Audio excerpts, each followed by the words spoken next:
Hunt with passion. Never stop casting. Chase the dream. Welcome to Season 7 of Musky Mastery Outdoors, brought to you by Joe Bucher Outdoors, #1 in big game fish products.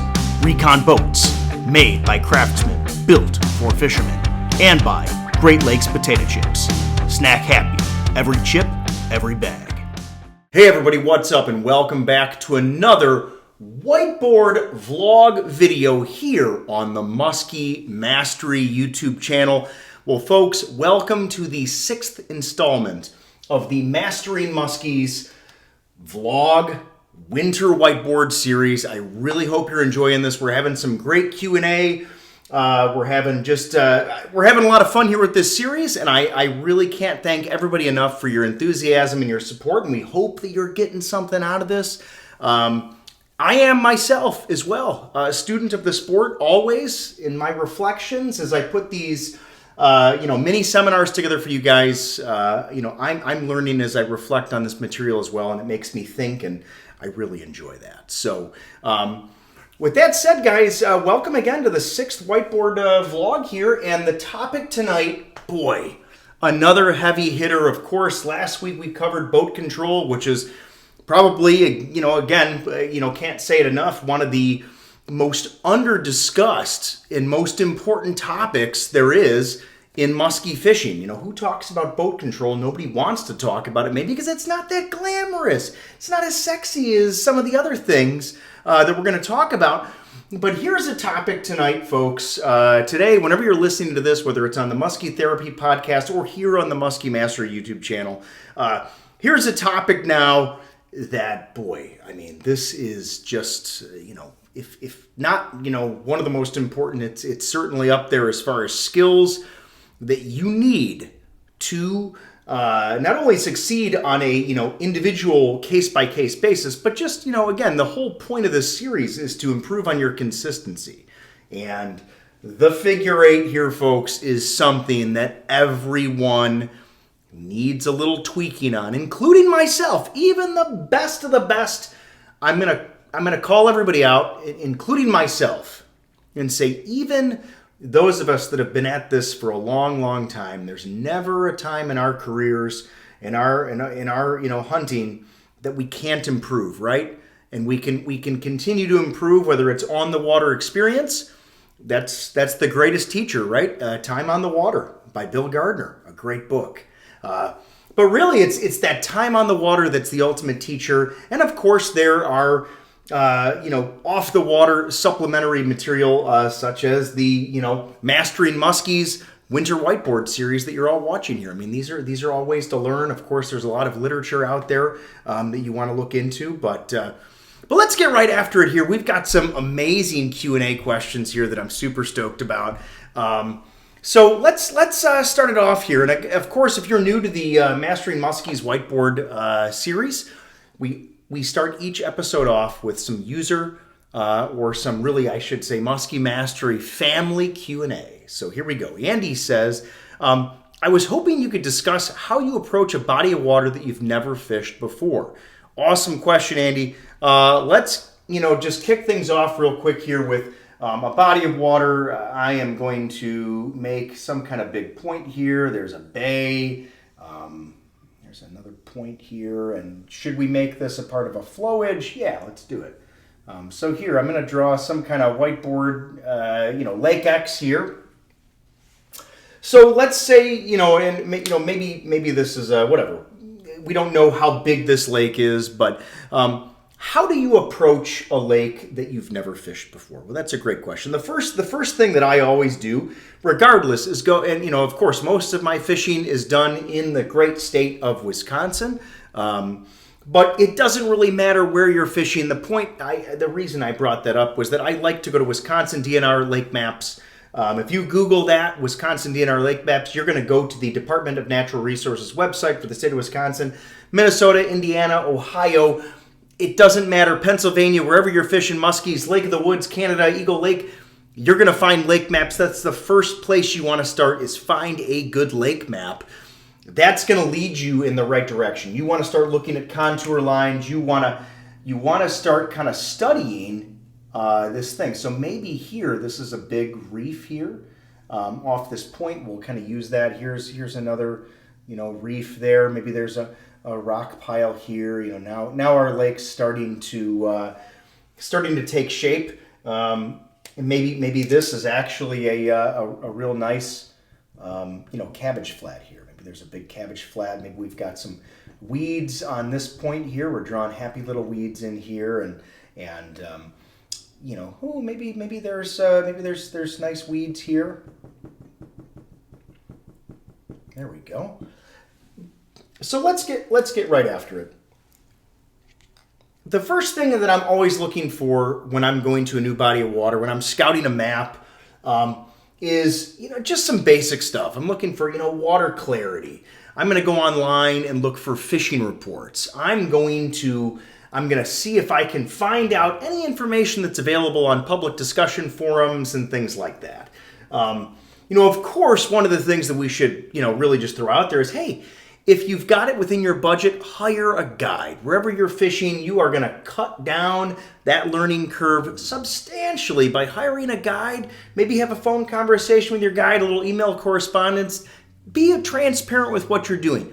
A lot of times, a lot of guides will not be biting on, hey, I'm going to be fishing a big tournament next week. Will you take me out on this home body of water of yours? I don't know. That's a whole nother topic. But, guides are really receptive to people that want to learn. So if you want to learn, first of all, take a look at a guide. But if you're not going down that path and you're saying, hey, maybe Chaz can help me on the Mastering Muskies show, well, cool. That's where I'm here. So the first thing that I'm going to look at is, again, do a little homework, go online, check things out. Once you're looking at your lake map, let's say this is a small lake here, and, who knows? I'm going to add in just something for just to have some fun here. Let's say there's a little rock reef here, something irregular, and we'll draw some boulders in. Okay. So the first thing that I'm going to look at on a lake is just some classic stuff. I'm looking for main lake points. So I'm just gonna circle these things. So here's the first thing I'm seeing. This is on this lake. Let's pretend this is 1,000 acres, so it's not quite drawn to scale. This is for sure a bullseye there. I mean, this is the biggest main lake point on this particular lake. It is for sure going to get used. Fish. Especially when we've got some current in here on this particular body of water. Fish are going to relate to points as a staging area, as a feeding area. You're always going to find. Here's another one. So here's another main lake point. It's got a little inside turn here, so definitely going to check that out with regard to the weed structure there. So these in and of themselves are probably going to hold some significant musky activity throughout the course of a season, especially if we've got some, steep breaks, if we've got some deeper water around these, they are going to hold muskies. So points, main lake points, that's, one of your number one things. Two, you're looking for, mid-lake structure. Do you have a rock reef? Check. Yes, I have a rock, or I have a weed flat here, a big submerged reef, a hump here with weeds. Do I have a rock flat here, a rocky point here, a rock hump there? Yes. That's another one I'm looking for. Do I have current? Yes, I've got current here. I've got a neck down. So these are things I'm looking for. Do I have an island? I'm not going to draw an island in here, but I'm looking for islands, main lake points, inside turns. Here's a really good inside turn here. I know if they're not on this point, they're probably going to be holding in this inside turn. If they're not there, are we going to check, any eddies in my current zone here? Are there going to be fish relating, again, not to scale here, are there going to be fish relating to this mid-lake hump here? Mid-lake structure? Yes. Rocks? Yes. Are there fish cribs? Yes. There are. And then, hey, if you're looking at all of these really significant pieces of structure, and by this point, if you've crossed your T's and dotted your I's and you're looking for bait fish among other things here, of course, then you're going to find the fish at some point. If you keep knocking on the right doors, you're going to find the fish. So I hope that helps, Andy, those are the main things I'm looking for. And then it's just going out, mark your map up. A lot of times what I like to do is print a map up, put it in a Ziploc baggie. I've already, kind of like I've done here, I usually highlight some areas that I like. And then I go out, and a lot of times, even before I cast, I'll drive around. I'll take the old Recon 895T, and I'll just mark some waypoints. I'll look for muskies on side imaging. I'll look for weeds and different types of cover on that structure. So again, if those terms aren't ringing a bell, go back a couple episodes in our whiteboard series and take a look. Here, the structure is a big, main lake point here. The cover would be cabbage weeds and a brake line. Maybe there's some fish cribs there too. These are structures that are going to hold bait fish. They're going to hold food, and they're going to hold muskies. So that is something that I'm thinking about. And again, that current thing, huge. So all that stuff, if you're going to a lake you've never fished, check it out, print a map, and start basic, and then from there, dial it in a little bit. Okay, here's another question from Andy. This is, I smiled when I saw this because I thought about me, in my childhood days. Another one from Andy. This is a fun one. For those of us using smaller boats on small waters in windy conditions or to thoroughly fish a targeted area, can you discuss the pluses and minuses of using a manual anchor, like an old-timer version of the spot lock? Andy, absolutely. Let's just talk about maybe we'll talk about the positives first, okay? If you, of course, don't have the GPS spot lock, the modern technology, are you out of luck as far as spot lock? Well, absolutely not. You're just gonna make your forearms and your biceps a little stronger by dropping an actual anchor down, right? Or, of course, most of you have a winch system or a pulley system to get your anchor up or down. So something like that, or maybe even electric anchor. That works great. So the upsides are this. Can you keep your boat in position on a certain spot? Absolutely, you can do that with an anchor. So that's a plus. With let's say you're real careful about dropping it down to the bottom. You're not making a scene, just mucking the place up and kicking dust up. Yeah, you're going to get the job done, right? There's no downside. I mean, as far as like holding your boat and, targeting an area or being there for a prolonged period of time when you're actually able to, dedicate some time to a certain piece of structure, this is all good. The downsides, of course, are the physical labor part of the whole process where you're like literally physically, pulling an anchor up, this is because, for even a smaller boat in wind, you need to be able to let a certain amount of anchor line out to kind of hold your boat. So that can be a little bit of a process, but once you get good at it, it's actually not too bad. The minuses, the biggest minus that you could work around, the biggest minus, and this is like, I guess in some ways a good problem to have, if you got yourself into this situation, depending on how optimistic we want to be, if you've got an anchor down, of course, you've got a really tangly situation, let's say, when you're fighting a muskie. So if you're fighting a muskie off the bow and you've got the boat anchored at the stern, maybe we can just use our magnet here because it's here. If you're anchored somewhere like this, okay, so let's say you're anchored off the stern, here's your anchor, and you've got a muskie, you've essentially got to make sure that this part of the boat, this part of the boat back here, from anywhere from the midpoint and beyond, you really need to make sure you do not bring your muskie fight that way. If you get a muskie caught in that anchor line, which thankfully, even when I was younger, I never, actually had that happen because I did this when I fished out of my old, 14-foot Alumacraft. Of course, I mean, I caught a lot of muskies out of that boat, and I put the anchor down all the time. In fact, my first muskie I ever caught, actually a number of muskies that I caught, I didn't even have a trolling motor. I just positioned my boat with oars, just like the good old days. I still caught plenty of fish without electronics and a trolling motor. So yeah, I think just the biggest thing you have to be careful of, and we're kind of understating the importance of it in certain ways, you just can't bring your muskie over to that anchor line. Otherwise, you're going to have a big problem. If you can avoid this, which, let's say it's a really big fish, Andy. That can be tough. Or you could horse a fish. If a big, if a 50-inch muskie starts pulling you this way and you start free spooling it, you could be in a tight situation. So again, is it, it's the risk reward situation.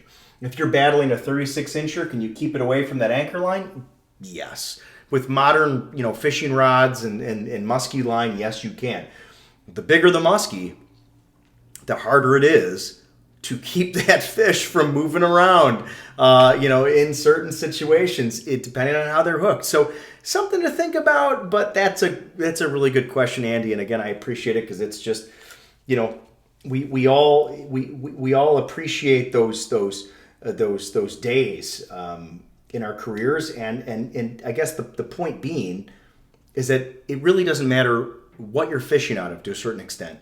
As long as you can cast and your boat control, as we talked about last week, is on the money, you're gonna have a shot at fish. You're gonna have a shot at fish consistently. So the spot lock anchor is a possibility. You're just gonna be careful with it. Okay, next question is from Dave. When you talk about autopilot, which we talked a lot about last week when we talked boat control, are you talking about the technology that follows the contour, or the technology that just you just set the trolling motor in a certain direction and the boat just... So, for example, what Dave's talking about is there's a lot of, some of the autopilot technology. Most of it will, for example, if you set it at, the 10-foot contour, your boat is just going to follow that 10-foot contour wherever it goes. Okay, and we talked about the pluses and minuses of that. Let's say, again, here's your north, south, east, and west. If you set it to, northeast, and you're just going to go like this, you're going to make a clear cut across this particular, point.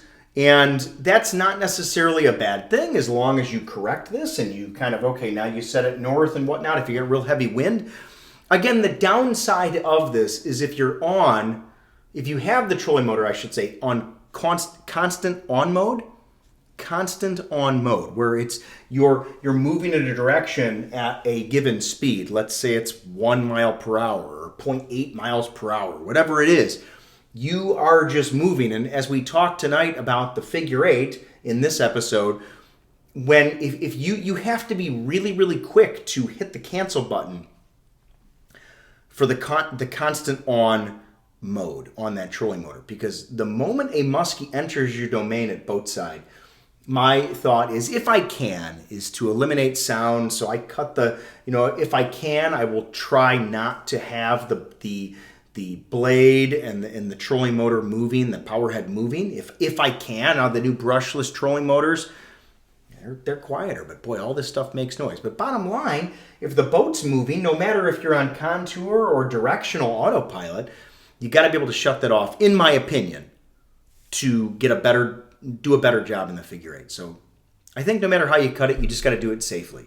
But Dave, thanks for the question, man. I hope that helps a little bit. All right, this is a question from an interesting username, ES5891. So ES says, hey, could you please discuss on a podcast, and we can do an entire podcast on Canada.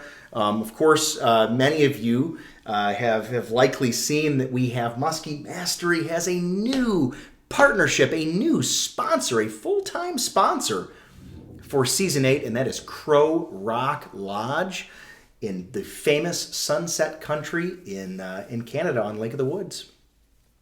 And so we will be doing some very special Shield Lake Canadian vlogs. But just to answer your question, ES5891, Canadian Shield Lake with clear water, no weeds, rock-faced shorelines with steep drop-offs where fish hold suspended. But ES continues that the lake has rock reefs and I believe some sand too, but for sure, no weeds. So my take on this, if you have no weed cover, come on, that's not the be-all, end-all, right? We just we'll couple this with the first question we talked about, Andy's question, which is, what do you do if you're on a body of water and, okay, if you have no weed cover? Big deal. That's not a big deal at all, right? If you don't have weed cover, let's just change this reef to rocks. Let's change this reef to rock structure. Is that a bad thing? No. Cover, structure is structure. So the first thing I'm going to tell you is you better take a look at all of those humps, whether they're sand or rock. The key here is, it doesn't matter that those humps. So first of all, you got to look at your mid-lake structure. If you're on a big Canadian shield system with lots of, you get a lot of acreage, you're going to have probably a substantial amount of mid-lake structure. Whether it be rock or sand, it's all got potential. Some rock reefs are better than others. All rock reefs vary a little bit depending on how, in my breakdown of them, it's the craggly rock and how chunky the rock is versus how fine and sheen the rock reef is, or some of it's just sand. I'll tell you what, I have caught a lot of muskies, and I mean that humbly, but I'm just trying to make a point. I've caught a lot of muskies on sand flats, okay? Sand flats with I'm talking zero, that the sand flat is the structure. Is there any cover on the sand flat, like chara, sandgrass, or logs, or anything like that? No. I have caught a lot of muskies on sand flats with bait fish that get blown up by wind on those sand flats, and the same goes for rock reefs, okay? I have caught a lot of muskies off rock structure. So if I was fishing that particular system, boy, I would be putting my money, I'd be investing my money on the mid-lake structure. From there, if you've got, rock face shorelines, even with steep drops, you're still you're going to have points. Now, even if these points have steep drops, does it mean that they're bad or you shouldn't fish them? Absolutely not. And what you really need to be doing on Canadian shield lakes, you got to really zoom out. You've got to really bird's eye view this thing and look at your current. You've got to look at the main channels on those bodies of water if there is current. If there's not current, because on a certain body of water, you could argue, well, there's 1,000 points. You've got to look for the big ones. You've got to look for the points on those big bodies of water that are, like I just said, big. You've got to look. You got to look for substantial structure. Your biggest pieces of structure to hold fish. And then, with that said, you're really trying to, in those circumstances, you've got to use your eyes, your ears, your hunting instincts to look for wildlife. But point being, you got to look for prey species. You got to look for bait fish. Use your electronics to look for bait fish. Is there going to be a suspended bite out there? You betcha. And you got to look for, you got to use your side imaging. You've got to use your 2D sonar to scan and figure out how deep those bait fish are holding, and then troll. Troll high, troll low, and troll right in the middle. You want to fan out, you want to cover some water in those situations, have a buddy with you, check your trolling regulations, make sure you're legal. But that's how I would, at least what I would say about that. Don't let the clear water and the lack of weeds turn you away. There might be some hidden gems hiding in those kind of lakes, of course. All right, next question by Joe. He says, hey, how much does fishing pressure dictate what lake you will fish? Boy, Joe, that's a great question. And fishing pressure definitely pushes me in different directions.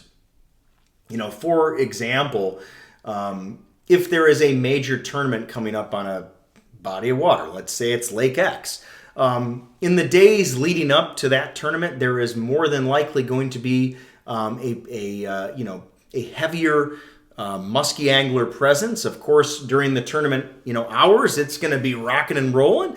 Am I going to fish those bodies of water?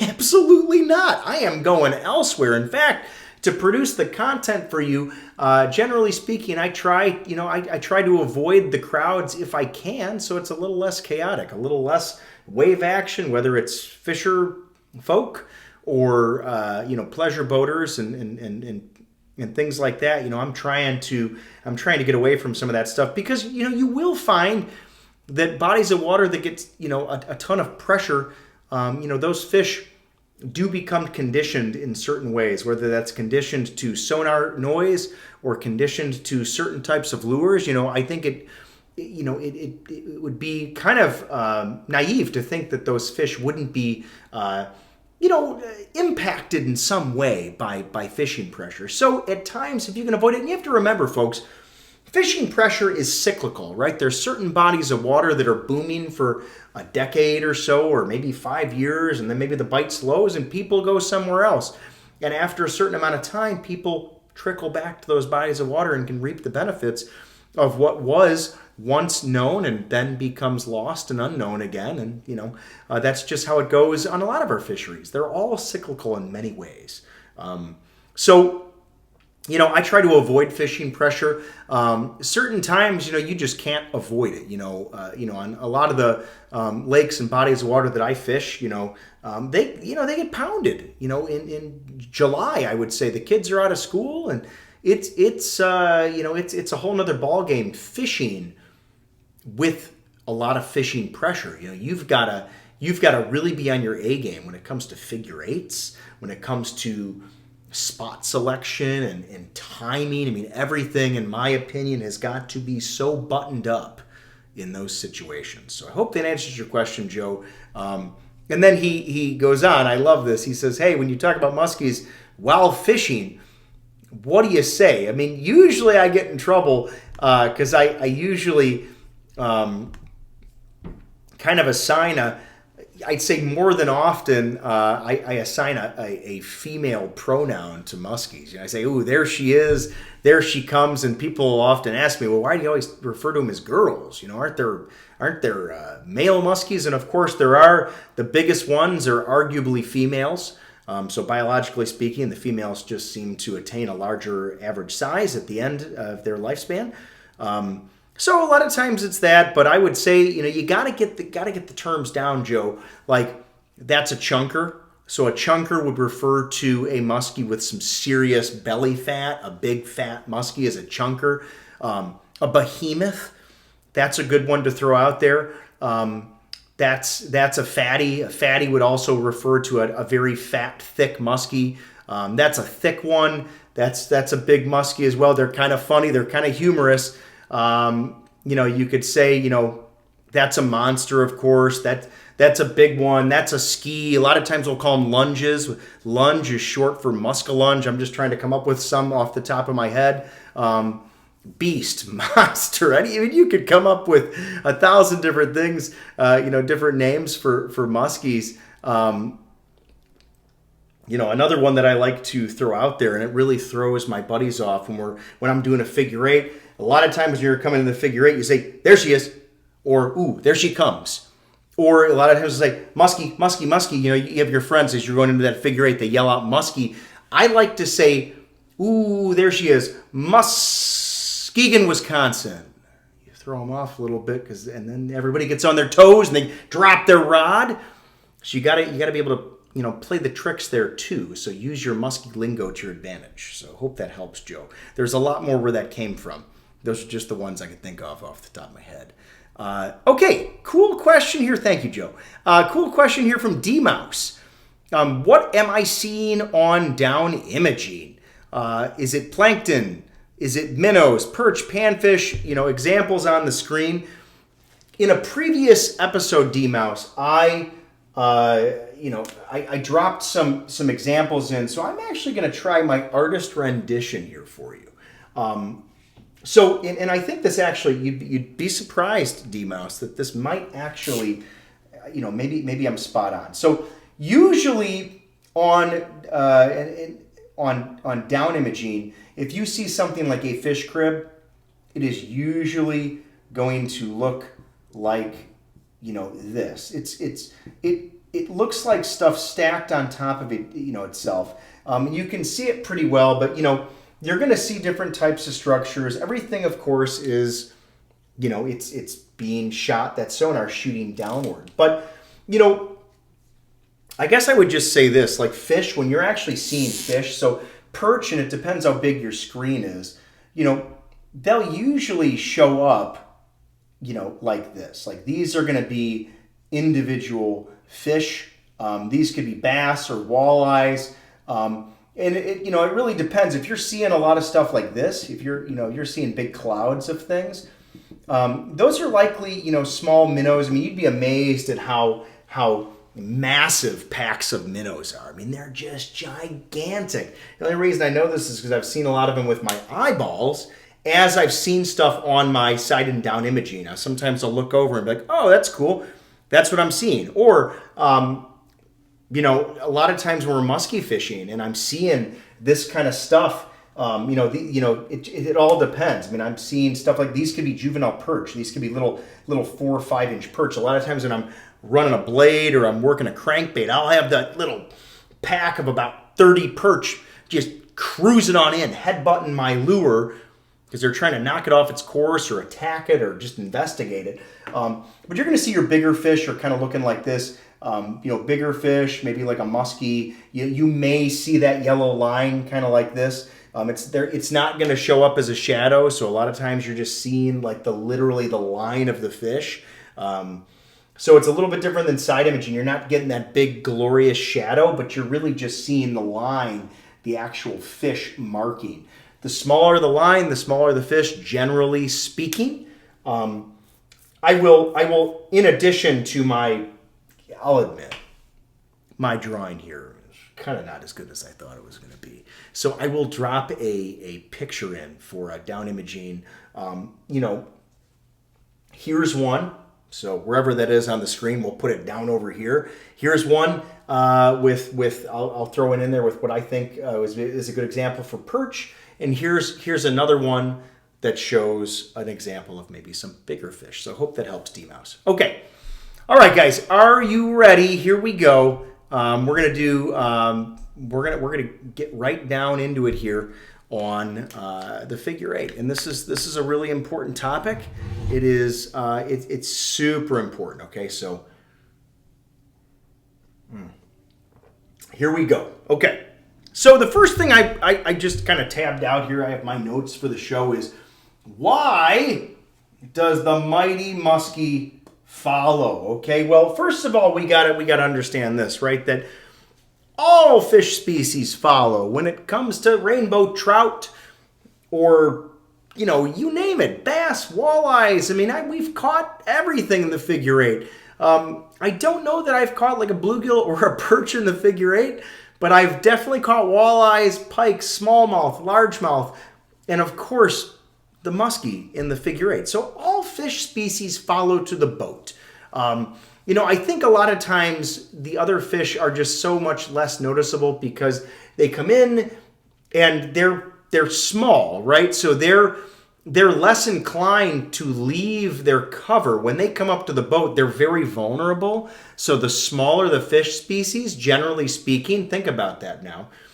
The smaller the fish species, when they leave their piece of structure to come up and chase a bait, if they don't inhale it at boatside, you don't catch them, you're generally not going to see them real long. Because when they leave themselves exposed, it is a bad situation to be in if you are not on the top of the food pyramid, right?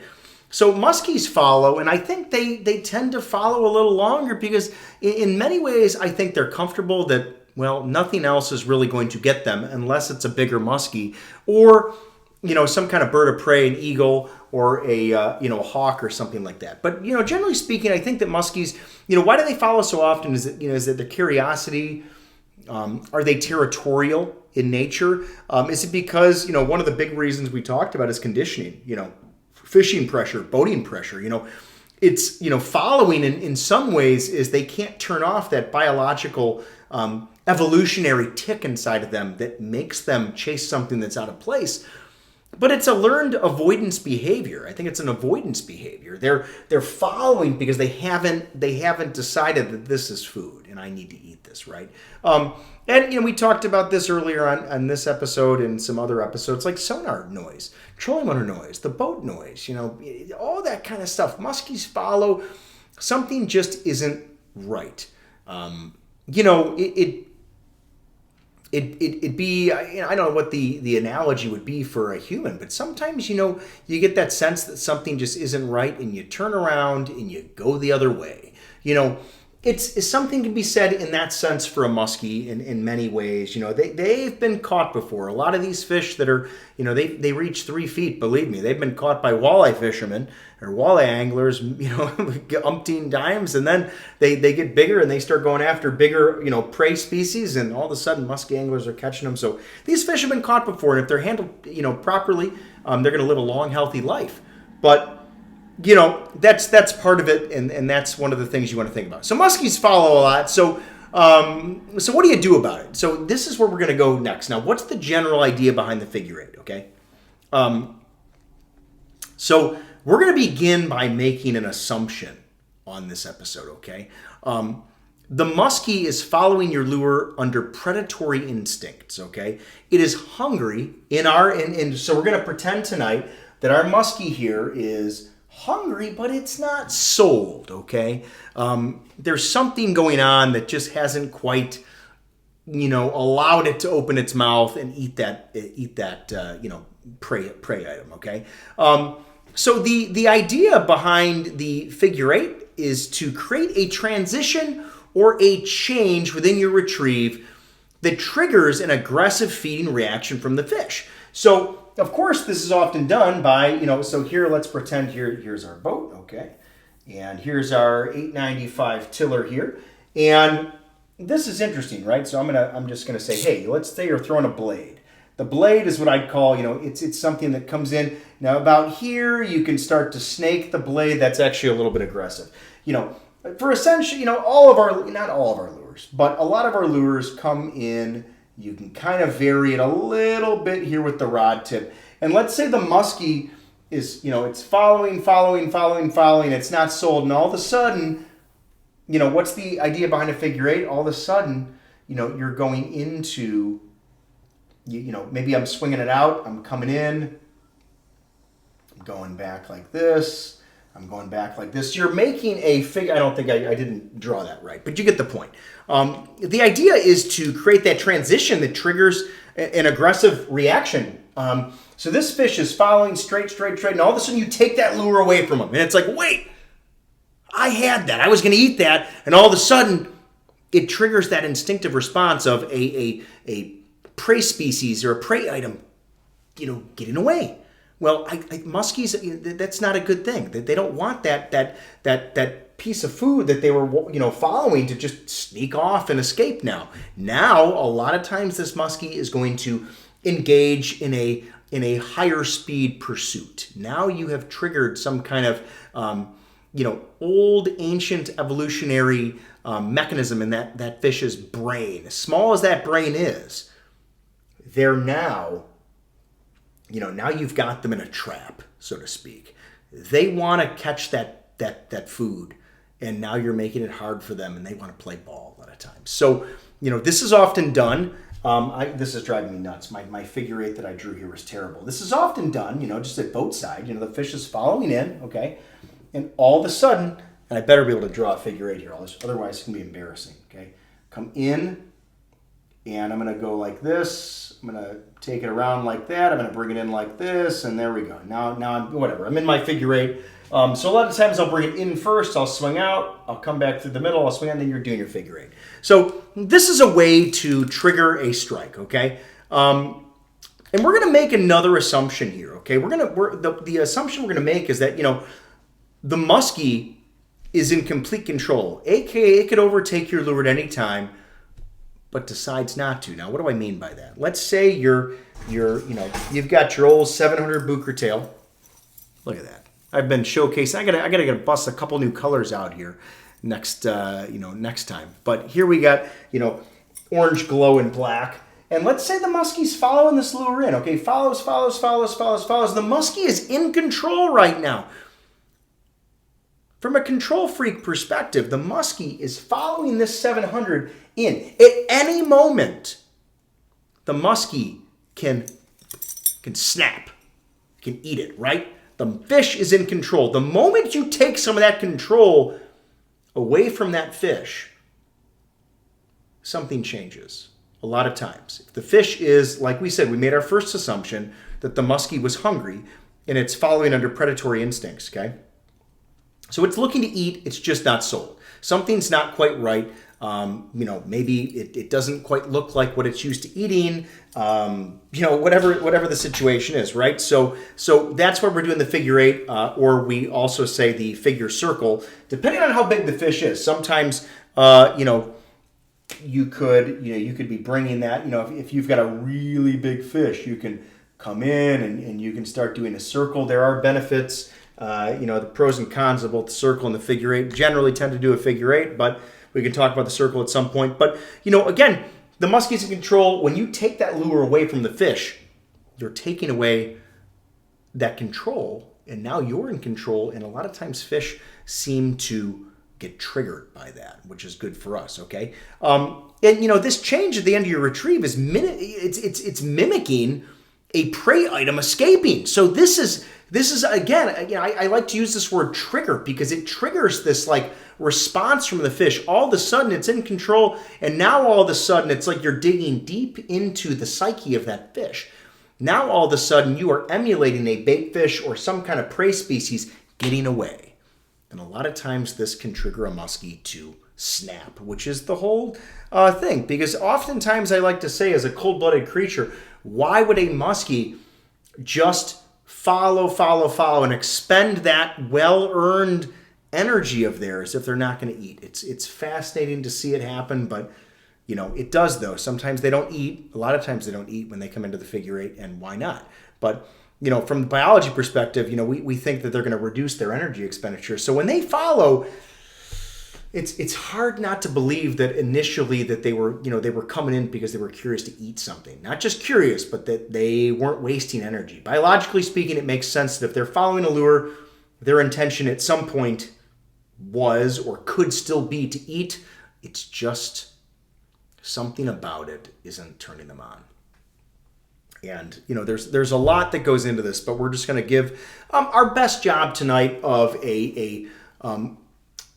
just kind of an overarching discussion on the figure-8 and what's going to improve your figure-8, and some important details that, that doesn't just make this a 101 class tonight. It makes it a 225 or a 324, okay? The whole idea, though, again, here is going back to the question, so what's the general idea behind the figure-8 maneuver? We talked about, taking the lure now and mimicking some kind of escape, prey, escaping a predator. We're trying to tap into that fish's, brain in some way to say, hey, this fish is programmed to survive on taking advantage of things that are out of place. The moment you start bringing that lure around and you're creating this commotion, you're mimicking this distress signal. Muskies are triggered to take advantage of things that are out of place, either because they're dying or because of seasonal availability and they have to be there for a reproductive reason. Muskies are going to key in on that, okay? Now, after 19 years of guiding, I will humbly tell you, and again, I came at this as what do I see as a fishing guide. I started our seminar tonight with this in mind. We all need to improve. We all can add a trick to our figure-8 arsenal, okay? So a lot of folks, I do think, will shy away from this as I digress for a second. Perhaps some folks will shy away from the figure-8 because they catch, a lot of muskies in the figure-8, but go into this tonight with an open mind. Today, whenever you're listening to this, okay? Equipment talk, we're going to keep this very brief, and then we're going to go into some important stuff here. Equipment talk, longer is generally better when it comes to figure-8. If you are just getting into the sport and you don't have a lot of musky rods, you're gonna want to get, hey, I'm a golfer. As much as folks will poke fun at golfers that musky fish, I'll tell you what, do you play a round of golf with only one club? Now, if you're not very good at golf, you might just say yes. But most of you know that, no, you don't play golf with one club. You're going to need a variety of clubs to play a good round of golf for the various conditions you're going to be facing. Same goes with musky fishing. Do you fish with one lure the whole time? No. Am I going to throw for example, the same rod that I'm throwing this little 5-inch baby shallowrator here in Wonder Bread, am I going to throw this with the same rod that I throw the 700 Booker Tail? Absolutely not. No. Why? Well, because the rod is suited better for casting and delivering the lure to its target, and then also for working it. But when it comes to a figure-8, generally speaking, longer is better. 8 to 9 foot plus rods and greater than 9 feet in length, that's awesome. Longer is better for what we're going to talk about here very, very shortly, okay? So, the next topic is I kind of get ready here. I have a feeling we're going to be doing some drawing here. Let me just take a sip of my water here to get ready here. We've got another really important topic here. All right. So, the next thing we're going to talk about here is the transition into the figure-8, okay? So, again, your lure is tracking in. Now, whether this is a soft plastic or something, let's just pretend in this case we're throwing a bucktail, okay? One of the biggest things that I see, that I try to consciously work on, is the transition into the figure-8, okay? You need to make this transition into boatside as smooth as possible. So what do I mean by that? I mean that you can't be, as my grandma's friend Gil would say, you can't be all herky-jerky with it, all right? You got to come in, whatever speed you're trucking at in the midpoint of your retrieve, or if you're bursting it or whatnot, take that average speed and don't give it up when you come into the figure-8. This transition here, this first move into the boat here, has got to be smooth. So we're talking transition, and I'm just going to highlight this in green here. This is that transition that I'm talking about, is this moment right here, okay? And this is it. So this is the transition spot, okay? And this is where a lot of folks are going to lose their opportunity to fish, because when they come in, they're fuddle-duddling with the way they're holding the rod and reel, right? As you transition into the figure-8 and you make that movement, you want to make it smooth. You want to keep your speed. Again, now we can fine-tooth comb this, but generally speaking, you want to keep your speed the same in my experience. If anything, maybe bump it up. If you've got a fish that's on you and it has some aggression, you want to maybe keep that speed consistent into the figure-8. So for example, problems with a transition would be slowing down, putting the brakes on. If you've ever been chased by a bear, God forbid that happens, the last thing you're going to do is start slowing down and look over your shoulder and say, "Hey, bear, I'm slowing down now. Come and get me." Now, a bear might like that, okay? But a muskie is not look, they are not normally in their daily life, I would assume a sucker or a bullhead that they happen to be trailing does not all of a sudden slow down when things get weird. When they start changing their direction, they are moving fast. And I have to believe that this is a triggering response to muskies, okay? Don't slow things down. This is a bad idea, okay? Now again, if you got a muskie that's really slow and it starts to trail off toward the end, let's say this muskie starts to trail off, in that situation, yes, slow down. See, don't take everything I say word for word or for verbatim here, because there's always a situation where that's not going to be true. But I'm just saying in general, 75% of the time, when a muskie's tracking in, hot, move. Do not slow down at that transition. Keep your speed equal or greater. You got to make sure that your rod transition with your hands, as you hold that rod and you move into that first turn of the figure-8, that you're not jerking it around, okay? And the big thing here is that this first turn, let's change this here, okay? So in this situation, I'm transitioning here on the whiteboard. I'm transitioning in, I'm coming into the boat and I'm turning it out. and I'm going to change this just a touch here, okay? So we're going to talk about this transition, and one thing that I really want you to think about. You got to make, see, this wasn't even drawn the way it should be. You got to make this turn wide. You got to make this turn big. And we should really highlight that. You know, not only does the speed have to be right, but this is the biggest thing here. This muskie, when it's coming in here, you make a real quick turn, and you're going to lose that fish. It's going to go onto the boat. You know, especially the bigger the muskie is. I like to hold up. When we used to use musky sticks before we had bump boards back in the day, we used to hold up a 60-inch musky stick and say, hey, look at this thing in the water. How big of a turn can this thing make? Well, you're going to need a big turn. The bigger the fish, the bigger the turn. Make your turns wide. That first turn especially is the straw that will break. That's it, right? You have got to make that turn wide, okay? Small turns can catch fish, but hey, make it easy on them. Right? They followed all the way into the boat. Let's make it easy on them, okay? Speed control. Okay, I'm gonna get a new figure-8 drawing here. So make those first turns extra wide. All right. Speed control, our next topic here for the figure-8. Let's see if we can draw a nice figure-8 here. So we're gonna go. So when I'm talking about speed control, so we talked about, you know, keeping your speed fairly consistent, whatever rate, you know, that lure was coming in. Let's say, you know, you're working a slot master in here, and you're, you know, with this big Colorado blade, you're chugging it on along. It's not going real fast. You're going to keep that, whatever that speed that muskie's following in at, you know, keep that as is. But all of a sudden now, you come in, right? And you're going into that figure-8, that first turn. You know, a lot of times I'm going to slow down on that first turn, and then I'm going to speed up.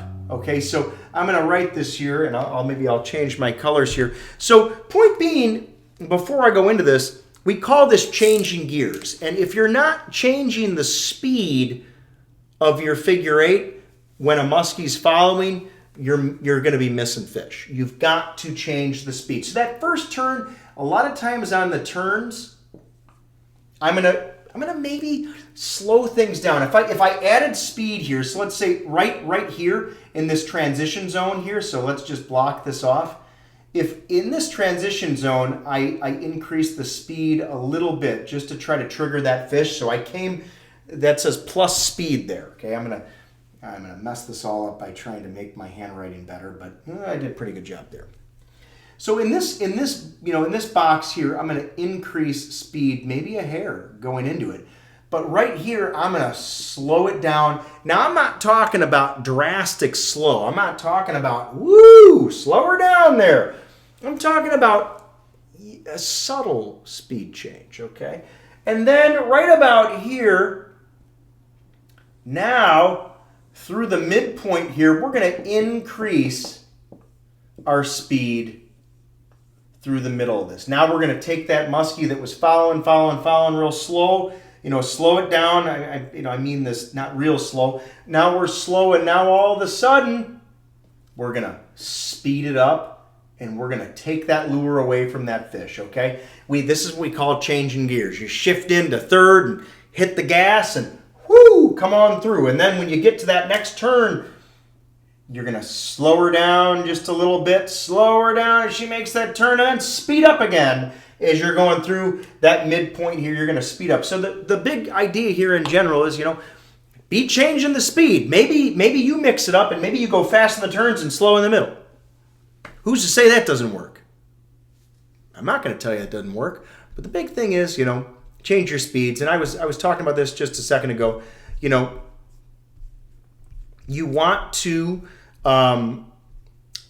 look at the mood of the fish and gauge your figure-8 on the mood of the fish. So, we call it mood or aggression level. The slower the fish, the more sluggish the fish looks. Generally speaking, the slower we go. The hotter the fish, the more aggressive that muskie is, the faster you want to go in that figure-8. Or the more likely I am when I've got an aggressive fish to increase rather than maintain consistent speed, right? And that's why we're big advocates. You hear me talk about this all the time on my regular YouTube videos. Bursting bucktails. Bursting, bursting, bursting. What are we doing? What are we doing here in this part of the retrieve?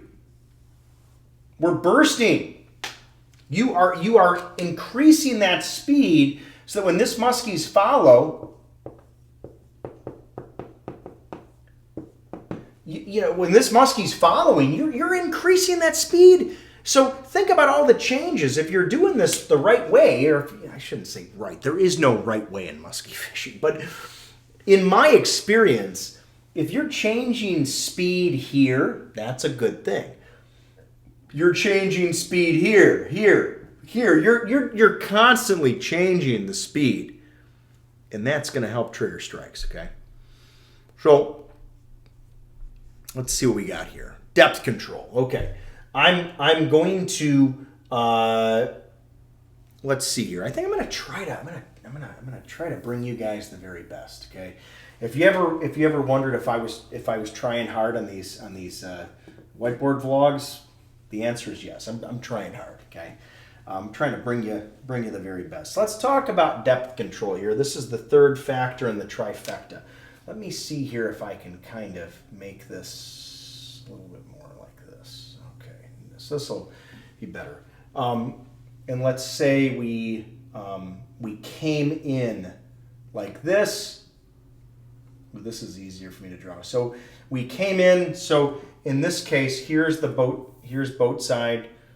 Here's our muskie following here. All right. And the muskie's following in. And we talked about speed control. We know we're changing our speed, but the next thing we're going to talk about is depth control. Okay, so this is something important to consider. When I'm first coming in, a lot of times I will take my lure down deep. Okay, so in that first section here, I will really try to focus on, if I've got a blade again, let's say we're running that 500 booker tail or that 700 booker tail, like I just showed you there, whatever it is. If a lot of times your lure is coming in high, my instinct is to naturally bring it down. Now take that fish and drop them down low. Okay, bring that fish with you. So we're going to bring it deep. We're going to bring it, you're going to keep that fish down. And all of a sudden on this turn now, right in here. So of course you're changing your speed. You're going slow here on that turn maybe. You're going to bring that fish up high. Okay.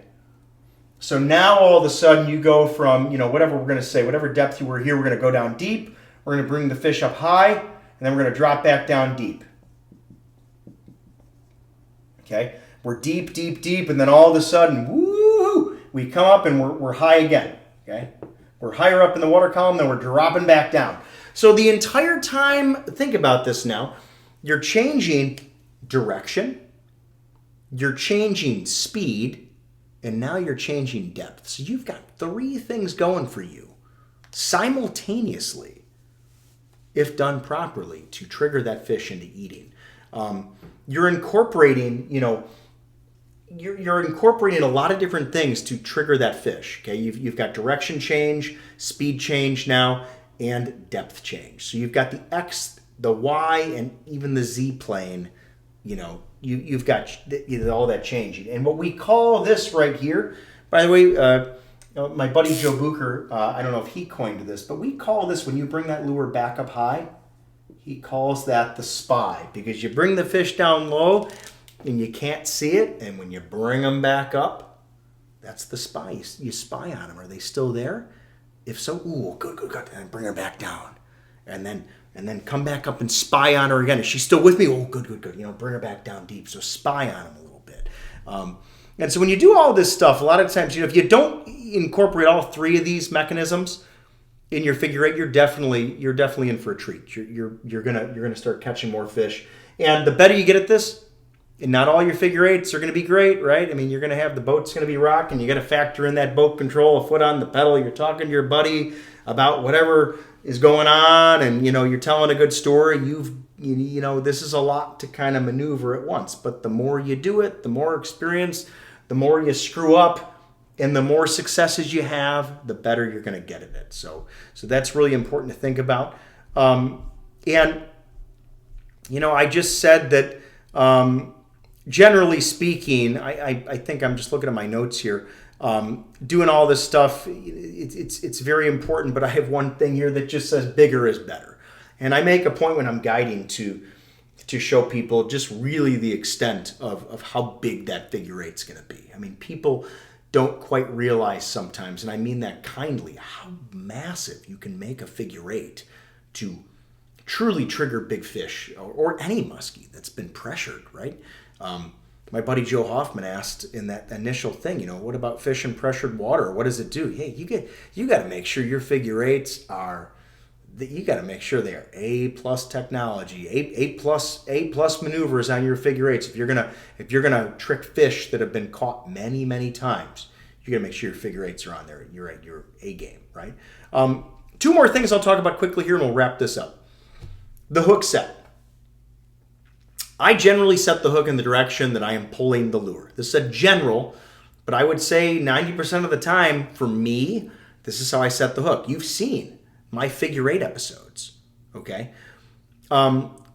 This can change, but this is how I've found success. I will get some criticism on the comments, and people will come up with ridiculous things. Can't believe, if they see me lose a fish in the figure-8, some of these folks are very quick to say, oh, well, you should have set the hook backwards to the side, dipped your hips down, and blew a kiss into the air. It's like, what? It's like, oh, well, you would have caught that fish if you set the hook upside down, sideways, left and right. What? Like, okay, to each their own. I am not here. I'm, of course, poking some fun at this, because, of course, anytime something doesn't go your way, folks would be like, oh, I would have caught that. I just would have set the hook backwards and it would have been hooked all day long. You don't know that. That is a ridiculous statement to say. Sorry, I get kind of feisty on that one. You have no idea. You weren't there. You cannot tell me that setting the hook backwards. Now again, is hindsight 20/20, as they say? If I'm watching the footage and I can see that lure and I should have done this or that on slow motion camera, well, of course. But when you're in the zone and you're making a split-second instinctive reaction hook set, you're just going to do what you feel in the moment is right, okay? My point being is I don't change a lot, and this is what I'm talking about. If this muskie right here, okay, is, I'm sorry I went on a tangent there. I just get a kick out of folks that watch footage and then tell me, oh, well, you would have caught it if you had done this. Well, yeah, I mean, like, that's like saying if you watched a basketball game and said, well, if he hadn't have thrown the ball over there and he had thrown it to the other guy who was wide open, he would have won the game. Well, yeah, of course. If you watch the footage, you can figure out what to do. So my point is consistency at the end of the day here. Every time you set the hook, you want to try to do, I mean, you got to read the situation, but my point being is consistency, I think, is a good thing. But listen to this. If the muskie strikes my lure, let's pretend this is out. If the muskie strikes right here, so strike right there in that green circle. Let's go back to the old 700 Booker tail here, okay? We're talking hook sets. Muskie strikes this lure, okay? This lure is coming in like so. Muskie comes up behind it, and let's say it eats it, okay? So grabs a hold of it. The lure is traveling this way. So you're looking at me on the screen here. Lure is traveling this way. Muskie comes and grabs it. What are you doing at the boat? You are pulling this lure away from the fish, right? So as you set the hook and you yank, you are pulling this lure this way. So here's muskie, where it hits it, it grabs it from behind, whether it grabs it from the side. What are you doing on the hook set? You are pulling the lure away from the fish's face, right? When the hook is in the mouth or it's in the corner, you're pulling it and it's getting stuck, right? You're burying the barb. You are not. So let's just have a sanity check here. When the muskie grabs this and you're in your boat, you are not getting out of your boat, coming back around and setting the hook backwards into the fish's face, okay? You're not doing that, right? So we all set the hook by pulling it in some way, shape, or form away from the fish as we set the hook, right? Now, my question is, why do you change this all of a sudden? For folks that would disagree with me, please leave a comment. Why do you change? Why would you change this if the muskie eats it here? Why all of a sudden would you set the hook backward? Now, some point may be, hey, well, I can see the fish ate it this way, and it would make sense. I saw the lure was in its mouth, positioned a certain way. The hook's going to set better setting it backward. I get that, and I would agree with you. There are some situations, and these are generalities. There are some situations where I would say, yeah, the fish hits it funny. You're going to pull in a direction that you see that hook is best to go into its mouth. So if, point being, if the muskie, comes and hits it way up high, let's say on a turn, and it grabs it here and it barely grabs it, instead of continuing and pulling it, away from the fish, in that situation, maybe you do go backward. There are situations, so for those of you who are listening that were going to argue with me, I will agree with you. There are situational moments in figure-8ing where, the cookie cutter, you're going to pull it away from the fish. That's not always the answer. I'm just saying when you've got a fish and it grabs it, a lot of times I am going to try to adhere to the same policy that was going to hook the fish way out here. I'm going to use the same idea here. So point being, when I set the hook, and I really went overkill on this, but it was kind of fun. When I set the hook, I pull in the direction of the fish. If the fish has got its mouth over the hook and the barb in some way, shape, or form, you are going to get it to stick, okay? I am just going to go back and say, are there situational, is it situational? Absolutely. Am I going to set the hook in the backwards motion every once in a while if I see that the hook is in a certain position in the fish's mouth? Yes, I am. There are plenty of situations for this. Most of the time, I'm pulling in the direction that I'm figure-8ing. So if I'm figure-8ing, if I'm pulling the lure this way, I'm going to set the hook that way. Go check out some of my footage on this. See what you find. And lastly, I'll say, on boatside maneuvers, we're going to end with this, that look, hitting free spool is a super important boatside tactic to utilize. You're on a short line, your drag should be set so that a big muskie can pull it out. But, I have my drag set so that a 30-pounder can get her to bust a little bit and get that spool to move. It's going to be tough for a 36-incher to bust that spool loose with my drag. It would really have to pound it. So with that said, I'm going to be engaging free spool in the figure-8. I talk about this a lot. You want to, when you're fighting a fish, keep that fish's head down. Keep the rod buried. Don't let the fish, it's great for YouTube when the muskie comes up and flies, but you can have all sorts of issues when that happens. Keep the fish's head down. That's general point. Bury that rod if you can, and have your net in a good position. Especially when fishing solo, have your net ready. Don't get yourself in a situation. We've all been there where you hook a fish, and all of a sudden you're like, "Oh crap, where's my net? It's hiding. It's underneath my tackle box, or it's stuck in between my console, my seat, and my gear shift." Don't do that. And, I would say, talking about spot lock, we talked about this earlier, avoid using spot lock during a fight. There are certain scenarios, if you spot locked, let's say, here's an example. Let's say you're on the bow here, you're doing a figure-8, the fish darts off, swims over here, or swims over here. Now you spot lock and you're going to cast off the back of the boat, something like that. Yeah, then I'm gonna, I might be figure-8ing the fish over here now, and I've got spot lock on, something like that. Okay, so yeah, I've got spot lock on, but as I fight, I'm going to try to keep it away from a prop that's spinning. So just an idea there, and pull the fish.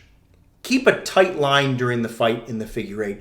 Keep pulling that muskie. Keep tension on that line, and you're hopefully going to keep that hook buried, until you slip the net under that beast, and we go from there. So There you have it, folks. There is the Figure-8 episode. I really hope you have enjoyed this episode. Whether, again, you've listened to it on Musky Mastery or you've listened to it on the Musky Therapy podcast, because we all know every once in a while you need a little therapy. You need a little musky therapy. So I really hope that you've enjoyed this. Thank you again to our sponsors, Joe Bucher Outdoors, Recon Boats, Joe Bucher, Recon, Great Lakes Potato Chips, and the up-and-coming. We're very excited about our new partnership with Crow Rock Lodge.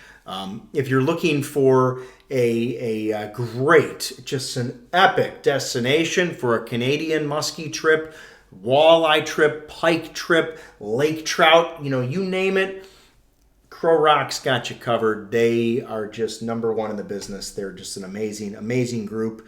Shoot him an email at Crow Rock, so you won't be disappointed. But anyway, guys, we really hope you enjoyed this one. And as always, thanks for watching or listening. We'll see you next time.